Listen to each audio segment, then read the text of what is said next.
UP के सभी नए पुराने दिव्यांग विधवा वृद्धावस्था सभी तरह के पेंशनियर का आज 13 अगस्त के एक नए वीडियो में आप सभी का स्वागत करता हूं। आशा करता हूं आप लोग बहुत अच्छा होंगे। देखिए दोस्तों, अभी फिलहाल आप लोग का पेमेंट जो है, आप लोग विभाग में भी जा रहे होंगे कार्यालय, तो वहां आपसे कहा जा रहा होगा कि अगस्त के एंड तक आ जाएगा, जिसके लिए आपको थोड़ा अभी इंतजार करना पड़ेगा। लेकिन मैं आपको कुछ महत्वपूर्ण बातें बता दूं। आखिर क्या ऐसी समस्या आ गई है उत्तर प्रदेश पेंशन विभाग में, समाज कल्याण विभाग में, कि हर हर समस्या इतनी ज्यादा बढ़ गई है, जैसे कि नए पेंशनियर का समस्या हो, जो कि एक एक डेढ़ डेढ़ दो दो साल से पेंशन लोगों का भुगतान पेंडिंग है। पहली किस्त के लिए आप लोग तरस रहे हैं। सरकार को सब कुछ दिख रहा है, लेकिन तब भी बीच में नियमों में बदलाव हो गया वृद्धावस्था पेंशन में। फिर उसके बाद अलग अलग चीजें, फिर उसमें बदलाव भी हुए कुछ। अब मैं आपको कुछ ऐसे 5 मुख्य कारण बताऊंगा कि जो आपको मैं आपको सारी कंफ्यूजन देखिए मैं क्लियर करना चाहता हूं, ताकि आपको किसी प्रकार का सवाल मन में ना रहे। मैं अपनी ओर से हर एक वीडियो में एक नई बात आप लोग को बताता हूं। देखो, सबसे मुख्य जो कारण है, विभाग द्वारा पेंडिंग में सत्य वेरिफिकेशन जो लेट हुआ है, देरी से काम हुआ है, लेट लतीफी के कारण इतना देरी हुआ है। कुछ पेंशनियर का पेंशन समय पे सत्यापन जरूर हुआ है, लेकिन बहुतों का पंचायत, नगर निकाय या जो डिस्ट्रिक्ट लेवल पे अधिकारियों द्वारा वेरिफिकेशन रिपोर्ट समय पर पोर्टल पे अपलोड नहीं की जाती, जिस वजह से भुगतान अटक जाता है, प्रभावित होता है। तो ये डिस्ट्रिक्ट लेवल पे हो क्या रहा है? क्यों नहीं अधिकारियों को इस चीज के लिए गाइडेंस मिलता है कि जल्द से जल्द? पेंशनियर परेशान है, जनता त्रस्त है, और विभाग के लोग को कोई परवाह ही नहीं। ऐसा क्यों हो रहा है यूपी में? उदाहरण के लिए मैं आपको बता दूं, अभी विभाग में एक महाराजगंज में जांच हुई। उसमें पेंशन जो किसी और के नाम की थी, ले कोई और रहा था। 5 साल से वो बेचारा भटक रहा था। अब सोचो, आप कहोगे डीबीटी से के माध्यम से आता है, उसमें भी घोटाला होगा। जी हाँ, हो गया।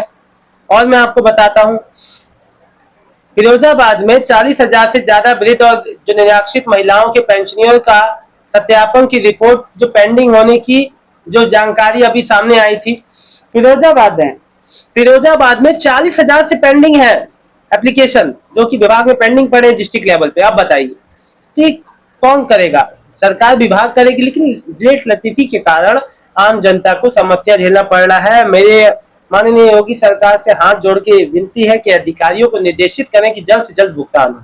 नई पेंशन में समस्या ज्यादा हुई है, और ज्यादा अभी और भी समय देखिए। देखो, मैं आपको बता दूं, सारे रिकॉर्ड को जांचा, जो परखा जाता है, फिर अप्रूवल मिलता है। और इसमें जो है वेरिफिकेशन, देखो वेरिफिकेशन से लेके आपका अप्रूवल तक, फिर पीएफएमएस डीबीटी के माध्यम से आपके बैंक खाते में पहुंचता है, जिसमें बहुत सी प्रक्रिया निहित होती है, बहुत सी चीजें इन्वॉल्व होती है। अगर कोई भी चीज यहाँ पे लैक होती है, किसी भी स्टेज पे अगर समस्या आती है, तो रुक सकता है भुगतान। शासन स्तर पे भी पेमेंट जो प्रोसेसिंग होने में देरी का एक मुख्य कारण है।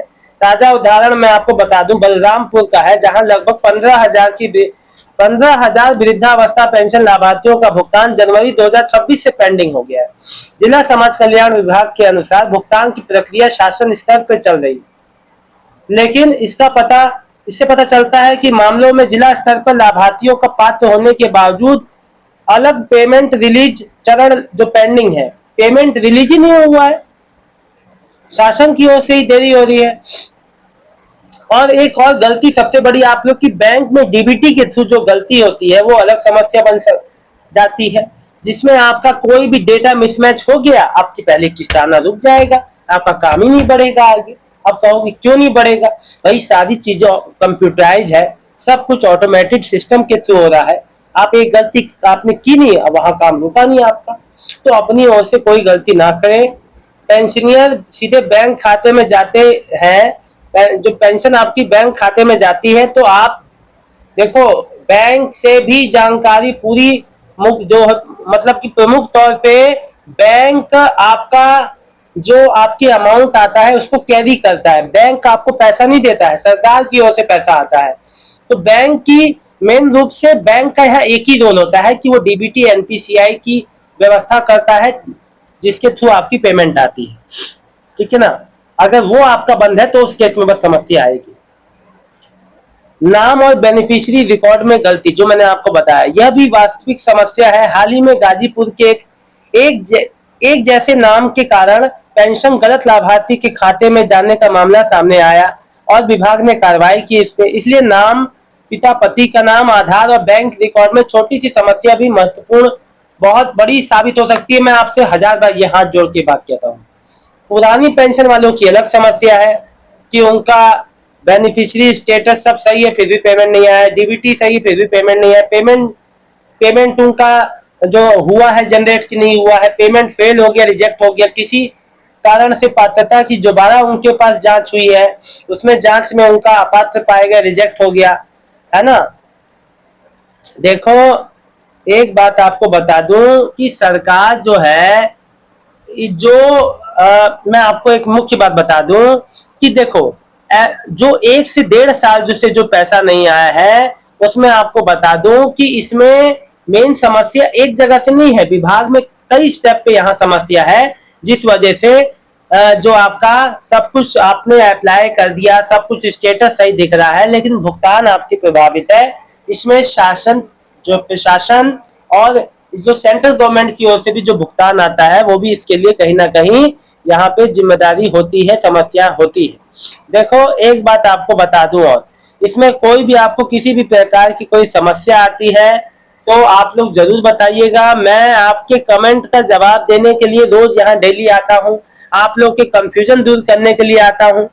रेवा बत्रा जी लिख रहे हैं मई से पेंशन, अच्छा ये तो दिल्ली से है। साहिल भाई लिख रहे हैं मेरी 100% दिव्यांग है, अभी तक पेंशन नहीं आई है, वाराणसी में कब आएगा सर? क्या 100% दिव्यांग वालों का पेंशन हर महीने 3000 आएगा? ये किसने कह दिया भाई? 1500 तो हो ही नहीं पा रहे, 3000 कहाँ से महीना मिलेगा? गुरकीरत जी लिख रहे हैं, अच्छा ये तो दिल्ली से। राजेश जी, मेरी बारे में कोई लेटेस्ट अपडेट आए? आपकी लेटेस्ट अपडेट नहीं, आपकी पेंशन आएगी सीधे। मोहम्मद अहमद, अंबेडकर नगर में बजट आने के बाद भी पैसा नहीं मिल रहा है, यही तो समस्या है पारिवारिक लाभ योजना का। मोहम्मद जी जरूर मिल जाएगा भाई, घबराओ मत, धैर्य रखो जैसे सबने रखा। ललित कुमार, 23वीं किस्त समान निधि नहीं आई है, पेंशन नहीं आई है। कैलाश सोनी जी, देखिए भाई मेरे हाथ में पेंशन नहीं कि आपको दे दूं, ठीक है, ये सरकार विभाग की बात है, वो लोग समय होने के बावजूद भी नहीं दे रहे हैं समय पे। अब इसमें मेरा क्या दोष है बताइए? मेरा काम आप लोग को सही गाइडेंस करना है, बाकी और कुछ नहीं। मेरा और तीसरा काम यहाँ पे कुछ भी नहीं है सिवाय इसके।